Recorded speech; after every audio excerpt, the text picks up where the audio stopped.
الحمدللہ وکفا وسلام علی عبادہ الذین اصطفیٰ اما بعد۔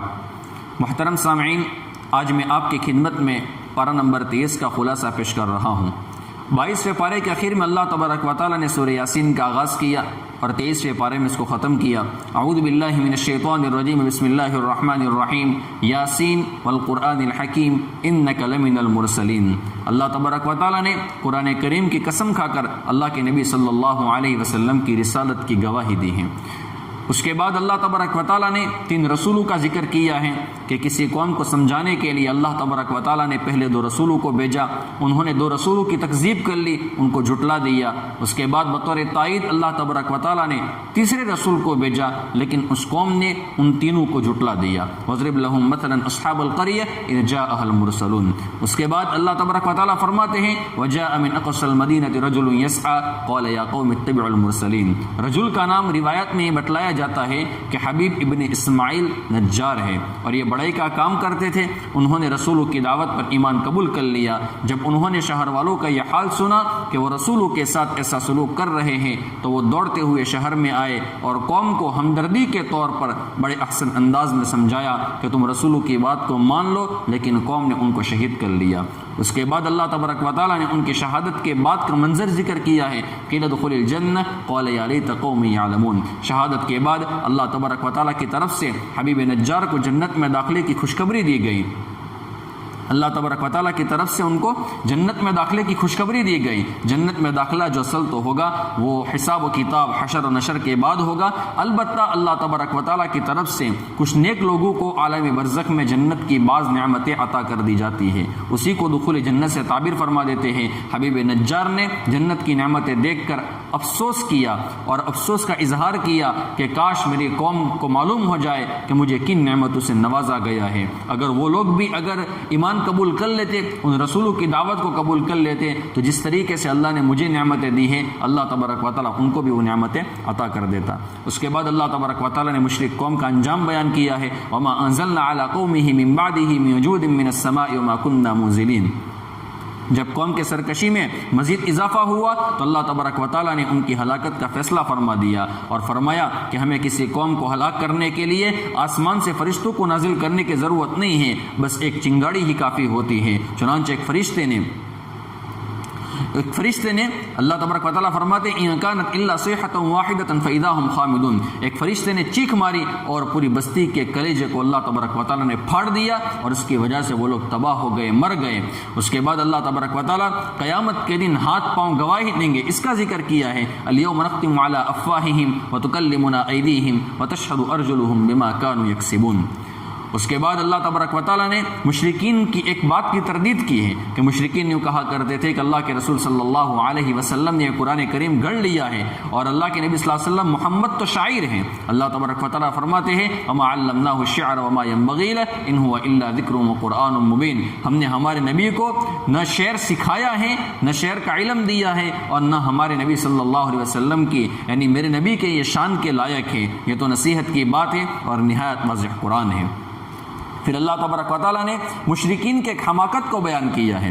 مکہ مکرمہ میں عاص ابن وائل کر کے ایک مشرک تھا، اس نے ایک بوسیدہ ہڈی لی اور اس کو رضا رضا کر دیا۔ اللہ کے رسول صلی اللہ علیہ وسلم سے کہا کہ قیامت کے دن کہ اللہ تبارک و تعالیٰ اس کو بھی زندہ کرے گا؟ اللہ تبارک و تعالیٰ نے فرمایا کہ وہ اپنی پیدائش کو بھول گیا، ہم نے انسان کو ایک نطفے سے بنایا ہے، ایک ناپاک قطرے سے بنایا ہے، جس خدا نے پہلے پیدا کیا ہے وہی دوبارہ پیدا کرے گا۔ اولم یر الانسان انا خلقناہ من نطفۃ فاذا هو خصیم مبین۔ اس کے بعد اللہ تبارک و تعالیٰ نے 2 درختوں کی مثال کو دیکھ کر سمجھایا کہ جو خدا سبز درختوں سے آگ کو پیدا کرتا ہے اس کے لیے بوسیدہ ہڈی سے دوبارہ پیدا کرنا کیا مشکل ہے۔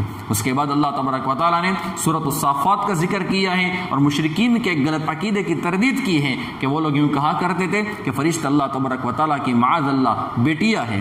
اس کے بعد اللہ تبارک و تعالیٰ نے سورت کا آغاز کیا والصافات صفا فالزاجرات زجرا فالتالیات ذکرا۔ یہاں پر اللہ تبارک و تعالیٰ نے فرشتوں کی 3 قسمیں کھائی ہیں۔ قسم ہے ان فرشتوں کی جو صفے باندھ کر کھڑے ہوتے ہیں، اور ان فرشتوں کی جو ڈانٹ ڈپٹ کرتے ہیں، یعنی شیاطین جب عالم بالا کی طرف جانے کی کوشش کرتے ہیں تو یہ فرشتے ان کو روکتے ہیں، اور قسم ہے ان فرشتوں کی جو تلاوت کرتے ہیں ذکر کی۔ یہاں مشرکین کی تردید فرمائی اس لیے کہ مشرکین مکہ میں سے ایک طبقہ ملائکہ کی عبادت کرتا تھا تھا۔ ایک طبقہ فرشتوں کو اللہ تبارک و تعالیٰ کی بیٹیاں کہتا تھا، تو ملائکہ کی قسمیں کھا کر یہ بتایا کہ معبود برحق اور حقیقی خدا تو صرف اللہ تبارک و تعالیٰ ہے، نہ اس کا کوئی شریک ہے، نہیں اسے اولاد کی ضرورت ہے۔ اس کے بعد اللہ تبارک و تعالیٰ نے اہل جنت کا ذکر کیا ہے، اولئک لہم رزق معلوم فواکہ وہم مکرمون۔ اس کے بعد اللہ تبارک و تعالیٰ نے جہنمیوں کا ذکر کیا ہے، ذالک خیر نزلا ام شجرۃ الزقوم انا جعلناها فتنة للظالمین۔ حضرت نوح علیہ السلام کا قصہ اللہ نے بیان کیا ہے، وَلَقَدْ نَادَانَا نُوحٌ فَلَنِعْمَ الْمُجِيبُونَ۔ حضرت ابراہیم علیہ السلام کا بھی قصہ عجیب انداز میں یہاں پر اللہ نے بیان کیا ہے، وَإِنَّ مِن شِيعَتِهِ لِإِبْرَاهِيمَ إِذْ جَاءَ رَبَّهُ بِقَلْبٍ سَلِيمٍ۔ حضرت ابراہیم علیہ السلام حضرت نوح علیہ السلام کے گروپ کے آدمی تھے، یعنی عقائد ان دونوں کے ایک ہی تھے۔ حضرت ابراہیم علیہ السلام کو قوم میلے پر لے جانا چاہتی تھی، تو آپ علیہ السلام نے عذر کرتے ہوئے فرمایا کہ میں بیمار ہوں۔ ہو سکتا ہے کہ حقیقت میں بیمار ہو، یا یہ مطلب ہو کہ تمہارے کفر و شرک کی وجہ سے میری طبیعت روحانی طور پر خراب ہو جاتی ہے، اس اعتبار سے میں خراب ہوں، یعنی اس اعتبار سے میری طبیعت خراب ہے۔ نہ جانے کا مقصد بتوں کو توڑنا تھا کہ ان کو اپنے بتوں کی بے بسی معلوم ہو جائے کہ ہمارے بت تو کچھ کر نہیں سکتے ہیں، ہم ان کی عبادت کیوں کرتے ہیں۔ اصل میں حضرت ابراہیم علیہ السلام یہ ان کو سمجھانا چاہتے تھے، اس لیے وہ میلے میں جانے سے رک گئے۔ اس کے بعد اللہ تبارک و تعالیٰ نے ان کو امتحان میں مبتلا کیا اور وہ امتحان میں کامیاب ہوئے، اس کو ذکر کیا ہے، فلما بلغ معه السعي قال يا بني اني ارى في المنام اني اذبحك فانظر ماذا ترى قال يا ابت افعل ما تؤمر ستجدني ان شاء الله من الصابرين۔ حضرت ابراہیم علیہ السلام کی دعا سے اللہ تبارک و تعالیٰ نے آپ کو حضرت اسماعیل علیہ السلام جیسا بیٹا عطا فرمایا۔ آپ نے خواب میں دیکھا کہ آپ انہیں ذبح کر رہے ہیں، تو بیٹے سے رائے لی، میرے بیٹے کہ آپ کی کیا رائے ہے؟ میں تو دیکھتا ہوں کہ آپ کو میں ذبح کر رہا ہوں خواب کے اندر۔ حضرت ابراہیم علیہ السلام نے یہ خواب دیکھا تھا، لیکن یاد رکھیں انبیاء کرام علیہ السلام کا خواب بھی وہی ہوا کرتا ہے۔ آپ علیہ السلام نے حکم کی تعمیل کی، اور ان کے یعنی حضرت اسماعیل علیہ السلام نے حکم کو مان لیا، اور حکم کو مان کر کیا کہا؟ جب ان کے والد نے جب اس کا ذکر کیا تو حضرت اسماعیل علیہ السلام نے فرمایا، قال یا ابت افعل ما تؤمر، میرے ابا آپ کر گزریے جس کا آپ کو حکم دیا گیا ہے، ستجدنی ان شاء اللہ من الصابرین، ان قریب آپ مجھے صبر کرنے والوں میں سے پائیں گے۔ اس کے بعد اللہ تبارک و تعالیٰ نے حضرت یونس علیہ السلام کا ذکر کیا ہے، ان کے قصے کو بیان کیا ہے، وَإِنَّ يُونُسَ لَمِنَ الْمُرْسَلِينَ إِذْ أَبَقَ إِلَى الْفُلْكِ الْمَشْحُونِ۔ پھر اللہ تبارک و تعالیٰ نے جیسے کہ میں نے سورت کے شروع میں بتایا کہ فرشتوں کی یعنی مشرکین مکہ کی ایک عقیدہ یہ تھا کہ وہ فرشتوں کو اللہ تبارک و تعالیٰ کی بیٹیاں کہا کرتے تھے۔ اللہ نے یہاں پر ان کی تردید کر دی ہے، فَاسْتَفْتِهِمْ أَلِرَبِّكَ الْبَنَاتُ وَلَهُمُ الْبَنُونَ۔ گویا کہ اللہ تبارک و تعالیٰ یہ بتانا چاہتے ہیں کہ یہ کیسا انصاف ہے کہ تم اپنے لیے تو لڑکیوں کو پسند نہیں کرتے ہو، شرم کے مارے تم ان کو زندہ دفن کر دیتے ہو، جبکہ اللہ تبارک و تعالیٰ کے لیے تم بیٹیاں ثابت کرتے ہو، حالانکہ اللہ کو نہ بیٹوں کی ضرورت ہے نہ بیٹیوں کی ضرورت ہے۔ اللہ تبارک و تعالیٰ ان چیزوں سے پاک ہے۔ پھر اللہ نے اپنی پاکی کو بیان کیا سورت کے اخیر میں، سبحان ربک رب العزت عما یصفون وسلام علی المرسلین والحمد للہ رب العالمین۔ اس کے بعد اللہ تبارک و تعالیٰ نے سورہ صاد کا ذکر کیا ہے، اور اس کے اندر اللہ تبارک و تعالیٰ نے ایک آیت کریمہ میں ارشاد فرمایا، اجعل الآلہۃ الہا واحدا ان ھذا لشیء عجاب۔ ابو طالب اللہ کے نبی صلی اللہ علیہ وسلم کے ساتھ رشتہ داری کا حق نبھاتے تھے۔ ان کے آخری عمر میں مشرکین ان کے پاس آئے اور کہا کہ آپ اپنے بھتیجے محمد صلی اللہ علیہ وسلم سے کہیں کہ وہ ہمارے بتوں کو برا بھلا نہ کہیں، تو ہم انہیں ان کے دین اسلام پر چلنے سے منع بھی نہیں کریں گے۔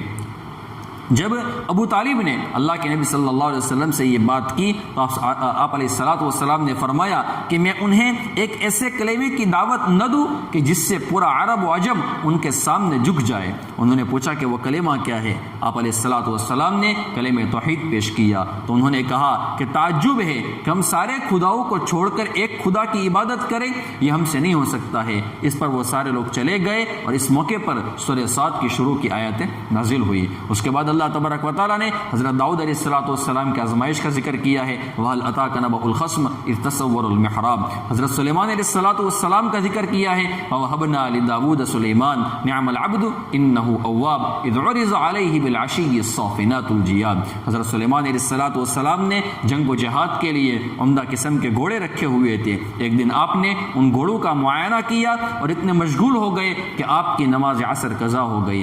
آپ کو بہت افسوس ہوا اور فرمایا فرمایا کہ ان گھوڑوں کو دوبارہ لاؤ. پھر اللہ تبارک و تعالیٰ کے لیے انہیں قربان کر دیا. حضرت سلیمان علیہ السلام کی حکومت کا ذکر ہے کہ اللہ تعالیٰ نے انہیں ہواؤں، پرندوں اور جناتوں پر حکومت عطا فرمائی تھی. اس کے بعد اللہ تبارک و تعالیٰ نے حضرت ایوب علیہ السلام کا ذکر کیا ہے. وَاذْكُرْ عَبْدَنَا أَيُّوبَ إِذْ نَادَىٰ رَبَّهُ أَنِّي مَسَّنِيَ الشَّيْطَانُ بِنُصْبٍ وَعَذَابٍ ارْكُضْ بِرِجْلِكَ هَذَا مُغْتَسَلٌ بَارِدٌ وَشَرَابٌ.